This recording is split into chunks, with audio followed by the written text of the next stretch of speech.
To be honest, I thought India were probably 30 runs short. I think it's a really high scoring ground and small boundaries either side.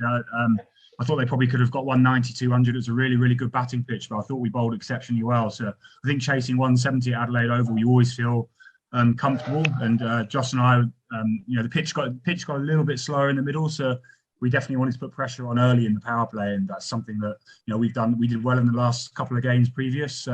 We just took that momentum in. I don't necessarily think it was poor bowling. I just think we had a pretty chaseable target. From my experience in the past of T10, it's kind of been seam heavy.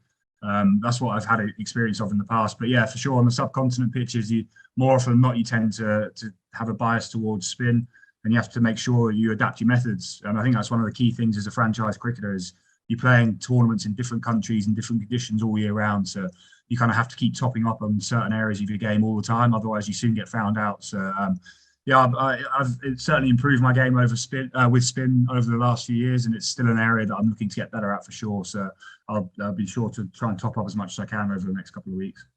I think more often than not in T20, the team that hits the most boundaries wins the game. I guess that's even more so in T10. So sort of dot balls are something I've never been too fussed about with T20 because I know that if I get myself in and face 2 or 3 dot balls, I know for a fact I can catch up with boundaries. So I tend to prioritise and think about boundaries over how many dot balls I face for sure. Exceptionally difficult to play all 3 formats at the top level. I think there's only a handful of cricketers who are probably good enough to excel at all 3.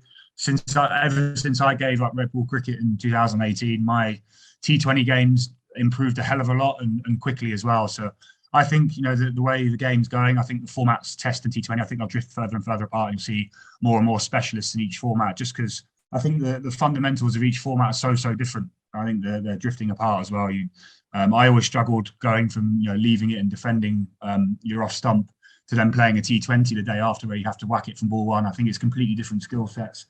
And you look at Pollard's, Russell, some of the best players in the world just focus on one format. And I think something I've really enjoyed is just having all my energy and all my skill level trying to exceed at one format.